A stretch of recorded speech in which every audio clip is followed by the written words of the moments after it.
Well, good morning. Today on guess what we're picking? Sorrento peppers. Time to make some hot pepper jelly. But first, we got to pick them. Sorrento peppers are easy. This is probably the easiest pepper. I think it's easier than jalapenos. I've only got 3 plants and I probably pick, I don't know, 7 or 8 cups a week, it seems like. So it's been about a week and a half and I've got some more ready. So check this out from one plant. So this is the Sorrento peppers. Just started to pick. So if you look, this plant is just loaded.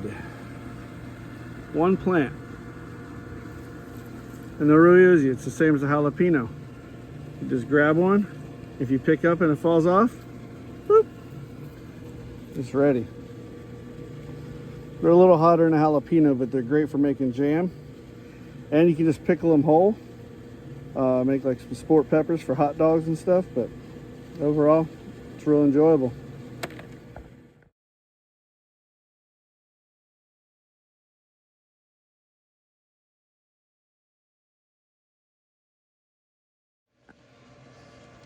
Another thing with growing peppers, you still have problems with aphids and stuff like that, but what I found is I try to use the least amount of pesticides as I can.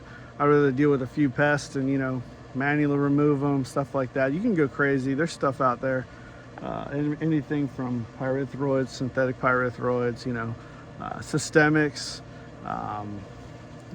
but you got to be careful with some of those because some of them systemics, especially the neonicotinoids,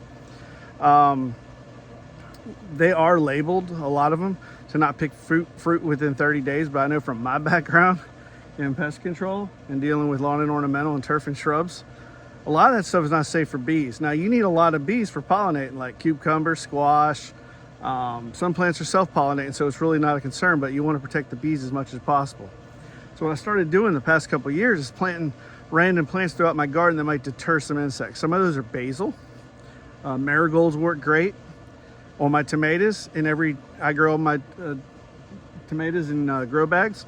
I usually plant 1 onion bulb, a couple basil seeds, some marigold seeds, and I grow them all around it. And it kind of, the basil can kind of deter the hornworms because they can't find the tomato plant from the aroma. So, like for instance, right here, inside this pepper plant, if you look, there's a big basil seed that grew, and it deters a lot of pests. Then randomly, I've got, even if they're just in cups, I got marigolds growing around the garden. I got sunflowers that I just buy the black sunflower seed. I call it my scrap pot over there. I grow sunflowers for pollinators and stuff like that. And even in that pile of weeds over there, there's a random sunflower. And it just deters a lot of pests. Not all of them, but a lot of them.